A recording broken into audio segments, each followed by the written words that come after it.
అందరికీ నమస్కారం. ఈరోజు నేను వినిపించబోయే చందమామ కథ అనుమానం మనిషి. కథ రచయిత శ్రీ కె చిన్నబాబు గారు. నేను సునీత. Welcome to Telugu Kathalokam 2. కిరాణా కొట్టు నడిపే పరంధామయ్య మహా అనుమానం మనిషి. పైగా తానే అందరికన్నా తెలివైన వాడిని అనుకుంటూ తన వద్ద పనిచేసే గుమస్తాలను చిన్నచూపు చూస్తూ ఉంటాడు. ఒకసారి సరుకులు కొనటానికి పరంధామయ్య స్నేహితుడు గురునాథం ఆ కొట్టుకు వెళ్తే తనకు ఒక మంచి గుమస్తా కావాలని తెలిసిన వారెవరైనా ఉంటే చూడమని గురునాథాన్ని అడిగాడు పరంధామయ్య. గురునాథం ఉండే వీధి చివరలో రంగడు అనే కుర్రవాడున్నాడు. వాడిని వెంట పెట్టుకుని పరంధామయ్య దగ్గరికి వెళ్ళాడు గురునాథం. పరంధామయ్య రంగడిని, నీకు డబ్బు లెక్కలు బాగా వచ్చా అని అడిగాడు. వచ్చునన్నట్టు తలూపాడు రంగడు. పరంధామయ్య పక్క గదిలోనికి వెళ్ళి ఒక నోట్ల కట్టతో తిరిగి వచ్చి, ఈ కట్టలో 5,000 రూపాయలు ఉండాలి, సరిగ్గా ఉన్నాయో లేవో లెక్కపెట్టు అంటూ రంగడి చేతికిచ్చి పక్క గదిలోకి వెళ్ళి తాపీగా లెక్క పెట్టుకుని రమ్మన్నాడు.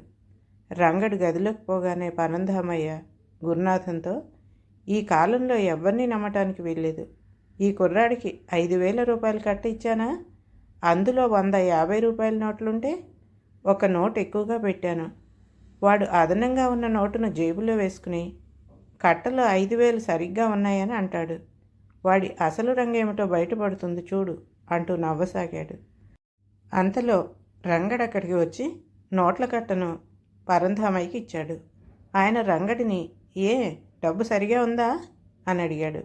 లేదండి, ఒక 50 నోటు తక్కువగా ఉందన్నాడు రంగడు.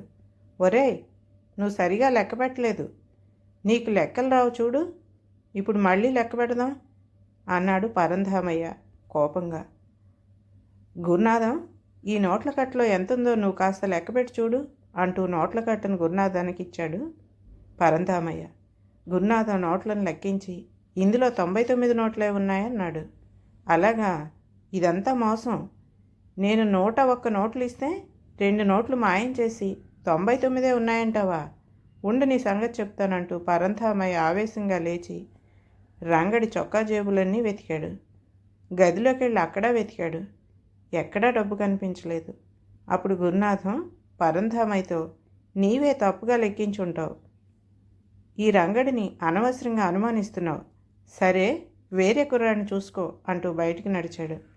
వీధిలో కొద్ది దూరం నడిచి మలుపు తిరిగాక రంగడు గురునాథంతో, అయ్యా, నిజానికి కట్టలో 101 నోట్లున్నాయి.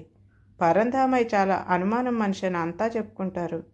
అనుకున్నట్టే కట్టలో ఒక నోటు ఎక్కువగా ఉంది. అది నన్ను పరీక్షించడానికన్నమాట. ఆ సంగతి ఆయన మీతో చెప్పడం నేను కూడా విన్నాను. అందుకే దాంతోపాటు మరొక నోటు కూడా తీసి దాచేశాను. అనవసరంగా గుమస్తాల నిజాయితీని అనుమానించే యజమాని వద్ద అనుక్షణం అవమానంతో పనిచేయటం కన్నా బిచ్చమెత్తుకోవటం మేలు. నేను ఆయన వద్ద పనిచేయలేను. ఈ డబ్బు తీసుకెళ్ళి మీరే ఆయనకి ఇవ్వండి అంటూ తాను వేసుకున్న లాగు పట్టీలో నుంచి 2 50 రూపాయల నోట్లను పైకి లాగి గురునాథం చేతిలో పెట్టి వెళ్ళిపోయాడు. గురునాథం రంగడిని మెచ్చుకుంటూ ఆ డబ్బు తీసుకుని పరంధామయ్య దగ్గరికి తిరిగి వెళ్ళి జరిగింది చెప్పి ఆయనకి నోట్లు ఇస్తూ, పరంధామయ్య, నువ్వు పరమ అనుమానం మనిషివని ఊరువాడా ఎరిగిందే. అది నీకు మేలు కన్నా కీడే ఎక్కువ చేస్తుందని రంగడు రుజువు చేశాడు. ఆలోచించి చూడు అని అక్కడి నుంచి వెనుతిరిగాడు. ఆ సంఘటనతో పరంధామయ్యలో మార్పు వచ్చింది. ఆనాటి నుంచి గుమస్తాలను అనవసరంగా అనుమానించి కించపరచకుండా అందరి చేత మంచివాడని పెంచుకున్నాడు. కథ సమాప్తం.